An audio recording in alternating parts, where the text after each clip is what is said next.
राधे राधे भक्तों, welcome to my channel Mannu ki Khushboo. जैसा कि आप लोग जानते हैं कि 15 जून को इस बार सोमवती अमावस्या पड़ रही है। सोमवार के दिन जो अमावस्या पड़ती है वो सोमवती अमावस्या कहलाती है। और इस बार तो बहुत ही अद्भुत संगम हुआ है, क्योंकि इस बार जो सोमवती अमावस्या पड़ रही है वो अधिक मास में पड़ रही है, जिसका बहुत ही महत्व है। इसमें आपकी सारी मनोकामनाएं पूरी होंगी। और हम आपको बताएंगे कि इस सोमवती अमावस्या में आपको धन लाभ कैसे होगा, आपके बच्चों की लंबी आयु कैसे होगी, और भी बहुत सारे उपाय। तो हमारे साथ बने रहिए और वीडियो को बिल्कुल भी स्किप मत कीजिए। सबसे पहले जो लोग सोमवती अमावस्या का व्रत रखते हैं, परिक्रमा करते हैं, उनको तो पता ही होगा कि इसमें हम कैसे पूजा करते हैं। इसके अलावा अगर किसी ने ये सोमवती अमावस्या का व्रत नहीं किया है तो आप ये सबसे बड़ी जो अमावस्या है जिसमें इतना अच्छा सहयोग बैठा है, तो आप इस बार सोमवती अमावस्या का व्रत जरूर कीजिए और व्रत के साथ साथ पूजा जरूर कीजिए। इसका फल आपको तुरंत देखने को मिलेगा। और आप पहली अगर परिक्रमा उठाएंगे तो आप जौ के दानों से शुरू कीजिए, उसके बाद ये बदलते जाते हैं। हम आपको बताते हैं कि इसका जो महत्व है वो वैवाहिक सुख और पितृदोष निवारण का अद्भुत संगम है। जब सोमवार और अमावस्या का दुर्लभ संगम होता है तो सुहागिनें पति की लंबी उम्र के लिए व्रत रखती हैं और पितरों की शांति के लिए दान पुण्य करती हैं। इस विशेष दिन के मुख्य आकर्षण और उपाय इस प्रकार हैं। महिलाएं पीपल के पेड़ की 108 बार परिक्रमा करती हैं और उसकी जड़ में दूध जल चढ़ाकर सुखद वैवाहिक जीवन की प्रार्थना करती हैं। पितृ शांति और तर्पण के लिए पवित्र नदियों में स्नान करके पितरों के निमित्त तर्पण, पिंडदान और दान करने से पितृदोष से मुक्ति मिलती है और घर में बरकत आती है। सोमवार का दिन होने के कारण इस दिन भगवान शिव का रुद्राभिषेक करना बेहद फलदायी माना जाता है। धन और समृद्धि की प्राप्ति के लिए शाम के समय सोमवती अमावस्या के दिन तुलसी के पौधे के पास घी का दीपक जलाकर ओम नमो भगवते वासुदेवाय का जाप करें। इस दिन ध्यान, जप और मौन रखने से अक्षय पुण्य की प्राप्ति होती है। सोमवती अमावस्या पर विशेष रूप से पीपल के वृक्ष की परिक्रमा की जाती है। परिक्रमा करते समय हाथों में कच्चा सूत कलावा लेकर वृक्ष पर लपेटा जाता है। इसके अलावा वृक्ष में जल, दूध, अक्षत और फूल अर्पित करके परिक्रमा करने की परंपरा है। सोमवती अमावस्या की परिक्रमा से जुड़ी मुख्य सामग्रियाँ और नियम इस प्रकार हैं कि सूती धागा और कलावा परिक्रमा करते समय पेड़ के चारों ओर 108 बार सूत कलावा लपेटा जाता है।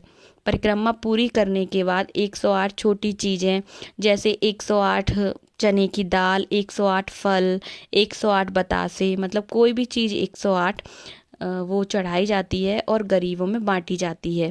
सबसे पहले पीपल की जड़ में दूध और जल मिश्रित करके अर्पित करना चाहिए। यदि आसपास पीपल का वृक्ष ना हो तो आप घर में तुलसी के पौधे की भी 108 बार परिक्रमा कर सकते हैं। यह भी बहुत फलदायी माना जाता है। आपको करना क्या है कि सोमवती अमावस्या पर सुबह जल्दी उठकर पवित्र नदी में स्नान करें या घर पर ही नहाने के पानी में गंगा जल मिला लें। इसके बाद भगवान शिव और माता पार्वती की पूजा करें। पीपल के पेड़ पर जल चढ़ाकर सूती धागे से 108 बार परिक्रमा करें और पितरों की शांति के लिए दान पुण्य करें। ब्रह्म मुहूर्त में सूर्योदय से पहले उठकर पवित्र नदी या घर में पानी में गंगा जल मिलाकर स्नान करें। इससे आपकी जो भी मनोकामना होती है पूरी हो जाती है। इस दिन पीले और लाल रंग के वस्त्र पहनना बहुत शुभ माना जाता है। भगवान शिव और माता पार्वती का जलाभिषेक, रुद्राभिषेक करते हैं। उन्हें बेलपत्र, धतूरा, भांग और फल अर्पित करते हैं। धार्मिक मान्यताओं के अनुसार पीपल के मूल जड़ में भगवान विष्णु, तने में शिव जी और अग्रभाग में ब्रह्मा जी का वास होता है। पीपल की जड़ में दूध, जल, पुष्प, अक्षत अर्पित करते हैं। इसके बाद पेड़ के चारों ओर कच्चा सूत लपेटते हुए हम जो परिक्रमा करते हैं, फिर उसके बाद दीपक जलाते हैं और ओम नमो भगवते वासुदेवाय मंत्र का जाप करते हैं।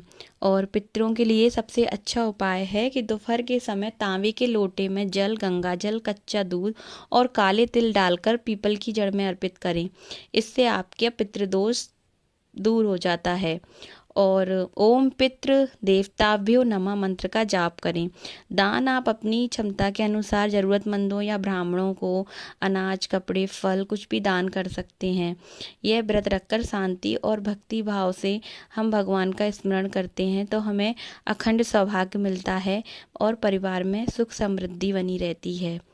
और जो मैंने आपको बताया है कि धन लाभ, बच्चों की लंबी उम्र और आपकी मनोकामना जो पूरी होगी, उसके लिए आपको क्या करना है कि पीपल का जो वृक्ष होता है जिस पर आप 108 परिक्रमा दे रहे हो, सोमवती अमावस्या के दिन पीपल की पेड़ की जो जड़ होती है उसमें आपको दूध, दही, सिंदूर, चावल और काले तिल अर्पित करने हैं।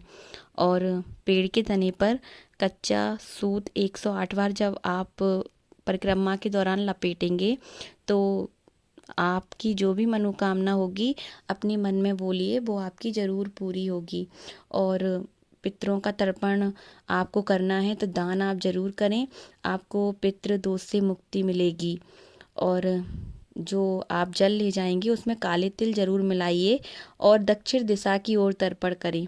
और गरीबों को अनाज, वस्त्र और गाय को चारा अगर आप इस दिन खिलाएंगे और दान करेंगे तो आपके पितृ बहुत प्रसन्न होंगे।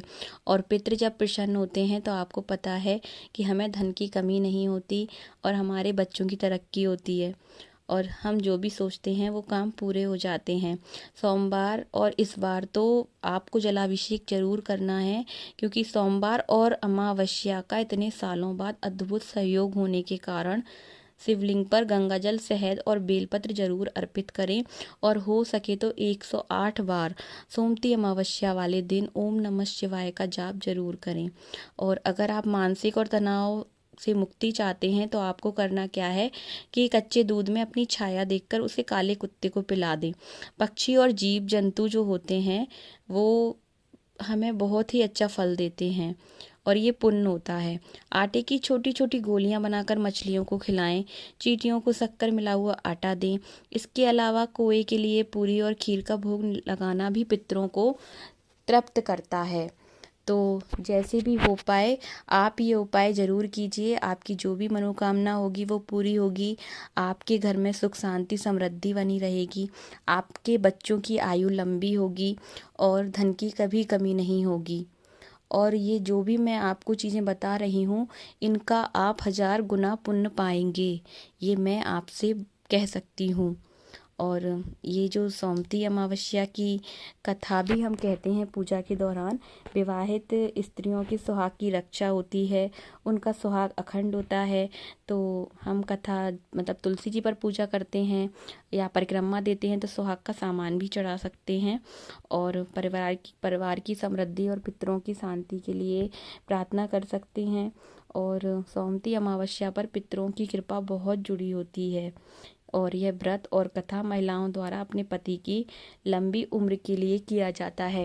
अगर जो व्रत नहीं करते हैं और वो इस बार व्रत करेंगे और जो मैं कह रही हूँ वो आप का होगा 100%, भगवान शिव और माता पार्वती की कृपा आपके ऊपर होगी।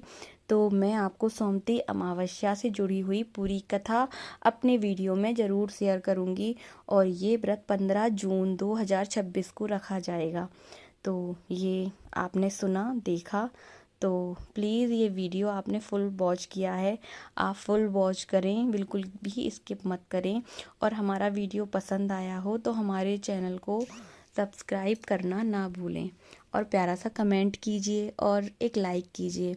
और सबसे इम्पोर्टेंट बात, सोमवती अमावस्या वाले दिन जिस पानी में आप नहा रहे हो अगर उसमें तुलसी की माला फेर दोगे एक बार, फिर उसको उसके पूजा के स्थान पे रख देना, या वो नहीं है तो तुलसी की लकड़ी घुमा दोगे एक बार, उसको भी रख दोगे, फिर उस जल से आप नहाओगे तो आपको पूरे अधिक मास का फल प्राप्त होगा सोमवती अमावस्या वाले दिन। पूरे मास का आपको पुण्य प्राप्त होगा और फल प्राप्त होगा। तो ज़रूर कीजिए। हमारे साथ बने रहने के लिए बहुत बहुत धन्यवाद। Thank you so much. Thanks for watching. Radhe Radhe.